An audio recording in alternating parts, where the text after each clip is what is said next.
Now then, cried Carlini, rising in his turn and approaching the corpse, his hand on the butt of one of his pistols. Does anyone dispute the possession of this woman with me? No, returned the chief. She is thine. Carlini raised her in his arms and carried her out of the circle of firelight. Cucumetto placed his sentinels for the night, and the bandits wrapped themselves in their cloaks and lay down before the fire. At midnight, the sentinel gave the alarm, and in an instant all were on alert. It was Rita's father who brought his daughter's ransom in person. Here, said he to Cucumetto, here are the 300 piastres. Give me back my child. But the chief, without taking the money, made a sign to him to follow. The old man obeyed. They both advanced beneath the trees.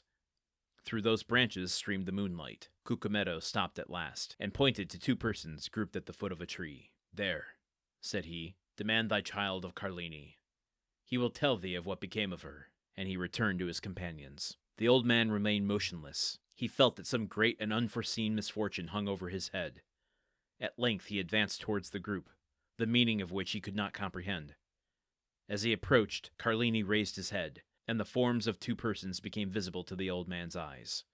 A woman lay on the ground, her head resting on the knees of a man who was seated by her.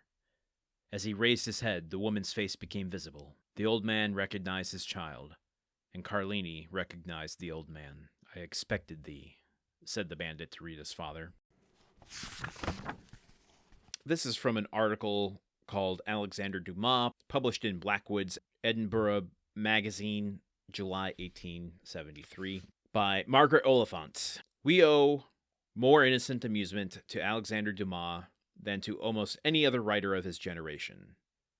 We would not, however, have it supposed that in saying this we are setting up Alexandre Dumas as a model writer, or recommending his works as a moral regimen for the young. Nothing could be further from our intention.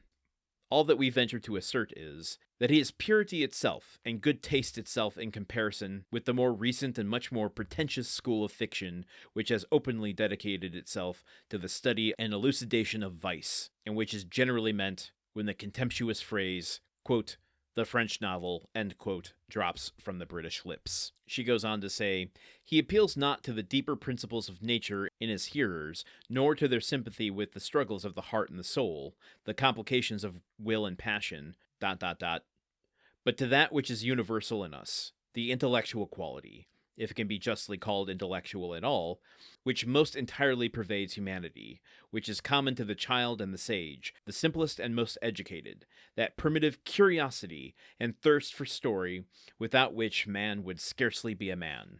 Talk about, I don't know, would you even call this backhanded praise? This is using, to me, my interpretation of what she's saying here. Again, this is a review from Three Musketeers. If you tuned in yesterday, I told you that I would be reading this instead of engaging with the story in front of us. So this is my little act of defiance for today.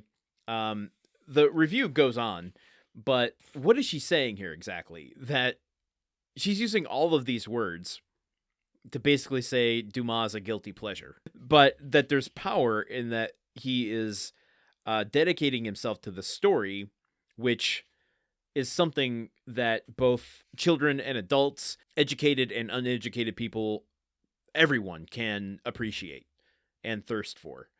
So I don't know what to take of that. Would we apply that criticism, which was, again, for Three Musketeers, to the Count of Monte Cristo? I would say, having read the Three Musketeers, Monte Cristo is much more adult-oriented. I don't know about you all. Three Musketeers was not hoisted on me as a child, but, I mean, as far as what to read, it's a bit long for any kind of grade school, but I was very much aware of it. I think that through the years, and maybe the interpretations of it, especially on screen, did gear it more toward younger audiences over time, particularly by the time Disney got their hands on it. They did a animated short, I think in the 50s, called The Three Caballeros, but then they did the live-action Disney film of The Three Musketeers with Oliver Platt and Charlie Sheen and Kiefer Sutherland, Chris O'Donnell,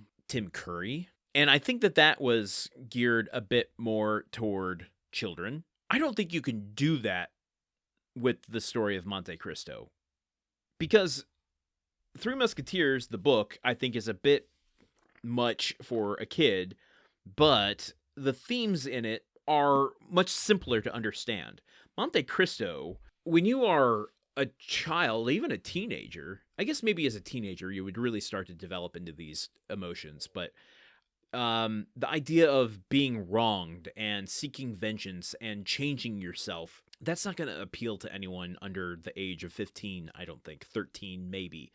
Audiences of the time, readers back in 1844, they grew up faster. Maybe it did appeal to younger audiences, but I don't think you can Disneyfy Monte Cristo. That just doesn't feel like it is possible. Though I do, since I've been up to my knees in Phantom of the Opera stuff over the last couple months, I am kind of fascinated with the idea of how a story can change over time, how different interpretations retain initial elements from the original material, change it, omit them, in order to arrive at a different intention. How do you go from Gaston Leroux's novel, which is investigative, and Eric the Phantom in that is a monster who isn't meant to be seen as a viable romantic interest to Christine, to 80 years later, and you have Andrew Lloyd Webber changing the character to being a dark and brooding romantic interest of Christine and playing up the love triangle between them and Raoul. Is it possible to do that with Monte Cristo? I mean, I can easily see Monte Cristo being a musical or an opera for that matter. I guess, yeah, that's how these things change over time. One interpretation just sheds off one thing, changes another, and then the next thing that comes up is not only reacting to the original source, but also to the previous interpretation of it, and so then they make their changes, and then over time, you get to a point where it hardly is recognizable to the original. At this point in this episode, I'm wondering if I could just challenge myself to see how far I can take a tangent away from the initial point that I made. This whole episode is representative of the very point I'm discussing, of starting in one place and having it change over time and ending in a completely different place. This is what happens when you don't have a script or even talking points in front of you. Ay. Yeah, we feel bad for Rita's father, and obviously for Rita. Duh. I'm not making light of it. I just don't want. I don't know, man. I'm fading a little bit. I'm not gonna lie. Listen, you know what, folks? Here's what I'm gonna do. I'm gonna make a pact and a promise with you. We're gonna sign a contract together.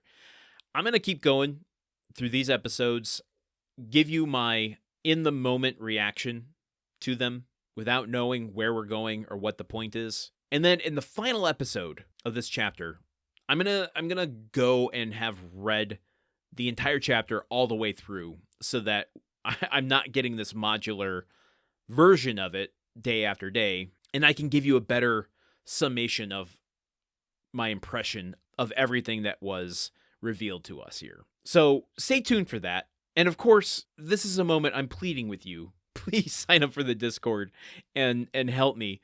Keep me on track. I mean, I'm not going to stop the show, obviously. That's not even a consideration. We're going to keep doing this. I just want you to be entertained. And my commentary feels like I'm more often making excuses than I am providing any kind of insight to anything. So help me help you is what I'm saying. Sign up for the Discord. The link is in the show notes. Join me here tomorrow, as who knows what we'll find out between Carlini, the father, Cucumetto. Who the hell knows? I don't know. Do you know? If you know, tell me, and we'll get through this together. Okay, see you tomorrow. Goodbye. The Countdown of Monte Cristo is part of the Gruntwork Podcast Network.